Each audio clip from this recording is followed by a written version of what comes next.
Assalamualaikum warahmatullahi wabarakatuh. Sampurasun warga Jawa Barat. Dalam kesempatan ini saya ingin menerangkan prosedur tes masif COVID-19. Dirubah ya, nggak pakai kata massal. Tes masif, jadi jumlahnya banyak tapi terbatas kepada yang prioritas. Nah, tes masif COVID-19 ini tujuannya bukan untuk ngetes semua orang. Ya, sekali lagi bukan untuk mengetes semua warga. Tujuannya adalah mencari peta persebaran COVID-19 dari mereka-mereka yang dicurigai dan radius ya mereka di mana. Kedua, memutus mata rantai persebaran yang sekarang kita duga ada di Jawa Barat. Tiga, tadi tidak untuk semua orang. Keempatnya adalah setelah itu ketahuan ada tindakan lanjutan medis. Jadi ini kira-kira ya. Jadi bukan semuanya, bukan sifatnya sensus dan lain sebagainya. Kalau kita lihat peta Jawa Barat, dari 59 hari ini yang mayoritas ada di Bodebek ya, menandakan pengetesan akan lebih banyak di zona Bogor-Bogor, Depok, Bekasi-Bekasi.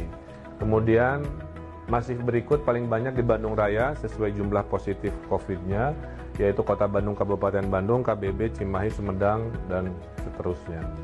Nah, yang kita lakukan ini mengikuti model Korea Selatan yang dianggap paling baik. Ini dipilih Pak Presiden. Tidak ada yang namanya lockdown, ya, tapi dimasifkan tesnya. Itu Korea Selatan. Bedanya orang Korea, si opa-opanya, ahjusinya, disiplin, kira-kira begitu. Ini harus jadi tantangan kita di Jawa Barat. Nah, kalau di Korea Selatan, kita lakukan juga sama, yaitu multi opsi, ya. Opsi pertama door to door ada, kita juga. Opsi kedua dites di rumah sakit masifnya ada. Opsi ketiga drive thru. Nah, ini yang mungkin akan diterangkan lebih lanjut. Kalau kita berkaca pada Korea Selatan, yang dites itu hanya 300.000 dari 51 juta penduduk. Jadi tes masif Korea Selatan yang terbaik menurut WHO mengetesnya hanya 300.000 dari 51 juta.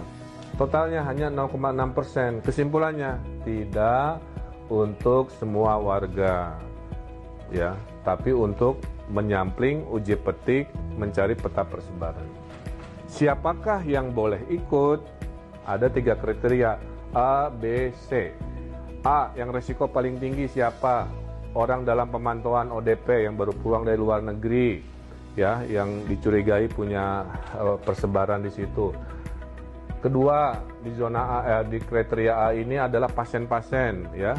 Pasien ini nanti dites keluarganya juga, tetangga di kompleknya juga, kemudian teman-temannya juga, ya. Kemudian tenaga kesehatan yang sedang berjuang di depan untuk urusan penanganan COVID, ya. Nah, ini akan dites menggunakan door to door dan di rumah sakit. Jadi ini nggak drive thru. Kemudian B, nah, kategori B, jika Anda adalah tenaga kesehatan umum di puskesmas, di klinik, jika Anda profesinya interaksi sosialnya sangat tinggi massal, ya. Misalkan Babinsa bertemu warga banyak, Babin-Kaptimas Polri bertemu warga banyak, kemudian pedagang pasar tradisional yang interaksinya banyak, para ulama yang interaksi bersama warganya banyak dan umatnya, para pejabat publik yang berinteraksi dengan warganya banyak, petugas bandara yang bertemu dengan orang banyak, imigrasi. Inilah masuk kategori B yang akan menggunakan drive-thru. Terakhir, jika Anda warga Jawa Barat yang ada gejala-gejala, nggak enak badan, sakit-sakit, dan butuh keyakinan, maka Anda masuk kategori C yang bisa dites. A, door to door cek rumah sakit, ya diceknya. B dan C tadi kategorinya drive thru. Drive thru juga nggak boleh datang sendiri. Daftarnya online via apps Picobar. Setelah daftar online, ada proses verifikasi, wawancara, keluarlah surat jadwal kapan datang. Maka yang drive-thru ini datangnya tunggu surat panggilan, apakah Selasa jam 9, apakah hari Rabu jam 1, dan lain sebagainya. Datangnya satu-satu, ada jaraknya, ya, sehingga tidak ada kerumunan penumpukan antrian, 5-10 menit dan kita putuskan langsung pulang. Jadi datang, dites sekian detik, kemudian langsung pulang. Nanti hasilnya dikirim online. Jadi kesimpulannya, jika Anda sehat, tidak masuk kategori bergejala, tidak masuk kategori profesi-profesi yang resiko tinggi, tidak masuk golongan yang sangat rentan terhadap situasi hari ini, tidak usah ikutan tes masif.